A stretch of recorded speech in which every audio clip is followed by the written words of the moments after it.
Bom dia, meus queridos. Celebramos o 15º domingo do tempo comum. Iniciamos essa liturgia com uma ordem intrigante da parte do Senhor. Vai e faze tu também o mesmo. Hoje nós somos convidados a entrar numa das parábolas mais provocativas e, por que não dizer, revolucionárias do Evangelho. A parábola, que é uma figura de linguagem usada na língua grega, a parábola do bom samaritano. Jesus, como bom psicopedagogo que era, ele não responde teoricamente ao doutor da lei, que, diga-se de passagem, era um dos cargos mais altos dentro da estrutura político-religiosa do Templo de Jerusalém, da religião judaica. Doutor da lei. Então Jesus não vai responder de forma teórica, ele vai contar uma história.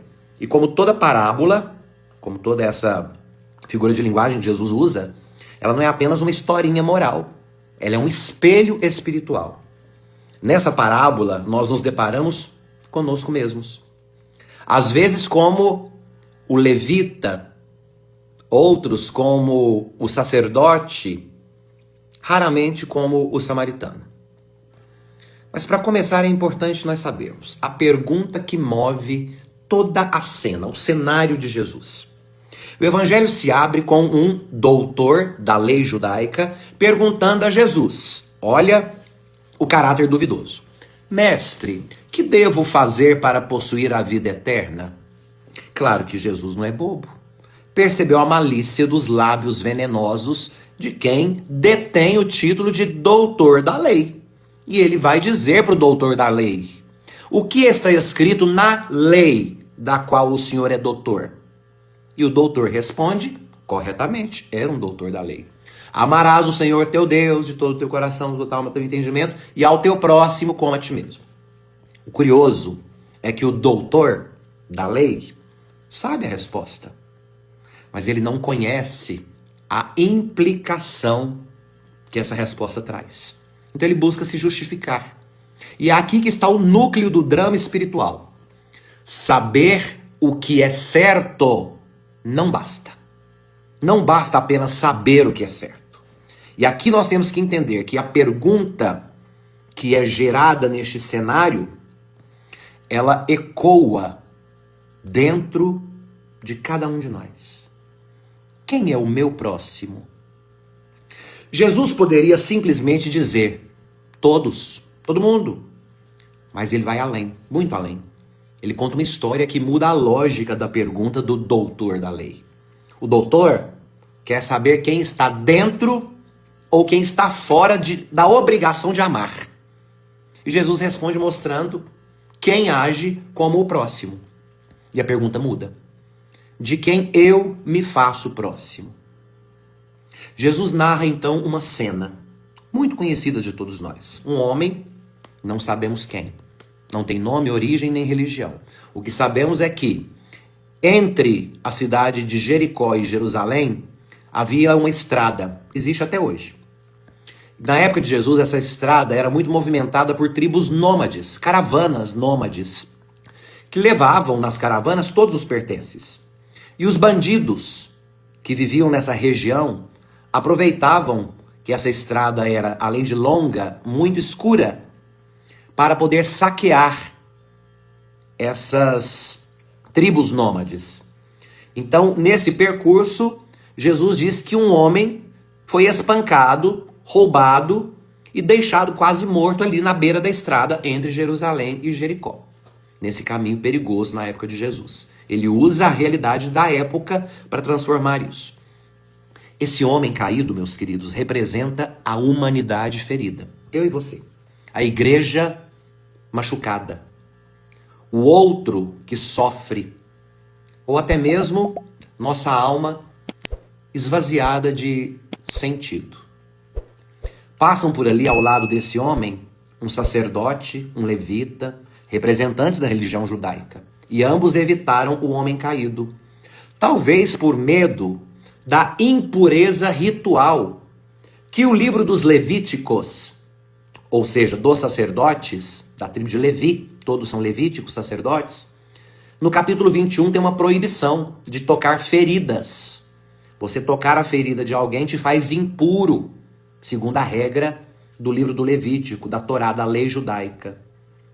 Esse sacerdote e esse levita preferiram ver o homem morrer agonizando do que romper com as rubricas, com as letras de uma lei com a qual eles ainda não estavam habituados a praticar. Mas aqui a religião torna-se apenas desculpa para a omissão. Jesus está dizendo algo duríssimo. Existe um tipo de religião e de religiosos que ignora o sofrimento humano em nome de uma pureza.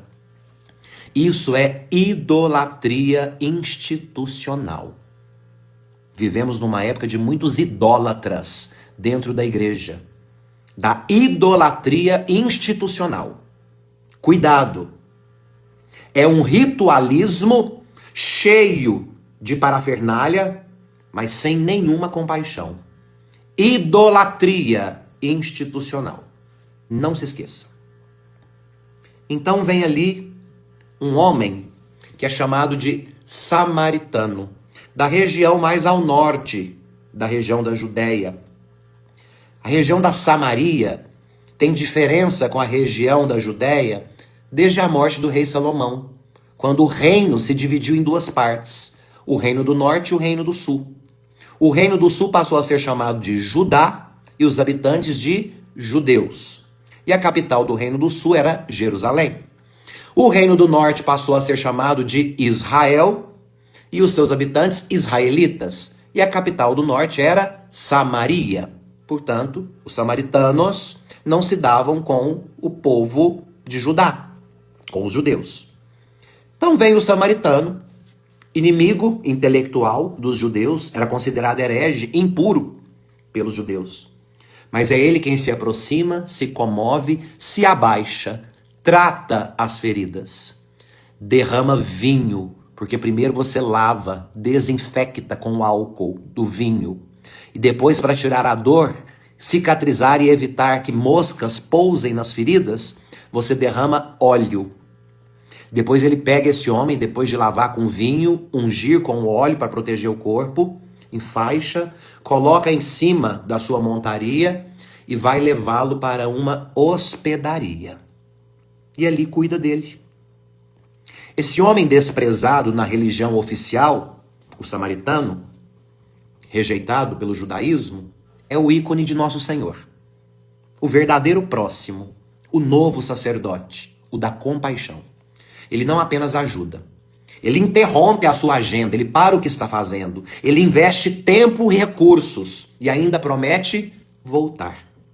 E aqui nascem os três verbos da misericórdia. Viu, teve compaixão e aproximou-se. Nunca se esqueçam desses três verbos. Na tradição patrística dos padres da igreja dos primeiros séculos, o samaritano é a figura de Jesus, que encontra a humanidade ferida. Nós estamos à beira do caminho feridos. E Jesus cuida de nós, com o óleo do batismo e o vinho da Eucaristia. E nos leva à hospedaria da igreja. E promete voltar na parousia. A hospedaria representa a comunidade cristã, o lugar de acolhida, de cuidado. O homem caído na beira da estrada é acolhido na comunidade, ali. E ele é cuidado por outras pessoas na hospedaria. Isso é comunidade cristã. E isso nos mostra que a salvação passa sim pelo cuidado concreto, coletivo e cotidiano. Não se vive o evangelho apenas com ideias, mas com ações. O samaritano, hora nenhuma, perguntou se esse homem machucado era judeu, ou se ele era um gentil, grego ou romano. Em momento nenhum ele quis saber se esse homem estava machucado porque era culpado, levou ali aquele castigo porque merecia. Ele não investiga a vida deste homem. Ele simplesmente vê e se move por compaixão. Na lógica do reino de Deus, a compaixão é a medida do amor. Esse evangelho, meus queridos, é um verdadeiro tapa na cara de qualquer religioso ou religiosidade que tenta se auto-justificar. Não basta saber os mandamentos. Não basta decorar rubricas. Não basta você decorar as regras. Não basta você saber o que os livros trazem. É preciso praticar, viver. E viver o amor é sujar-se na poeira do outro. É tocar as feridas alheias. É investir tempo e recurso com o outro. Nosso querido Papa Francisco sempre dizia isso, que preferia uma igreja acidentada e ferida por ter saído ao encontro das pessoas, do que uma igreja que se fechou dentro dela e adoeceu ali no seu conforto, no seu comodismo. E aqui eu deixo uma pergunta para cada um de nós. Quem são os que estão caídos à beira da nossa estrada? De quem nós temos passado longe? Ou então, qual é o nome do seu samaritano? Quem foi aquele que te recolheu quando você já não tinha mais nada e estava caído na sua existência? Talvez hoje o Espírito Santo te convoque a ser esse samaritano. Ou talvez neste momento você seja o homem machucado da beira da estrada. E tudo que você precisa é de alguém que pare, que te veja, que te escute, que cuide de você. Concluindo, vai e faze tu também o mesmo. A parábola não tem um final fechado. Jesus termina com um convite. Mais que um convite, uma ordem. Vai e faze tu também o mesmo. Ele não sugeriu, ele enviou. Jesus nos envia a amar concretamente, com coragem e ternura. Porque só quem tem condições de se abaixar como servo pode se tornar verdadeiramente próximo. Que a Sagrada Liturgia deste dia do Senhor nos converta, meus queridos. Que a gente consiga passar da teoria para a ação. Que nós sejamos igreja com cheiro de feridas curadas pelo óleo. Não com cheiro de templos perfumados, mas indiferentes a quem se senta do nosso lado. Deus abençoe.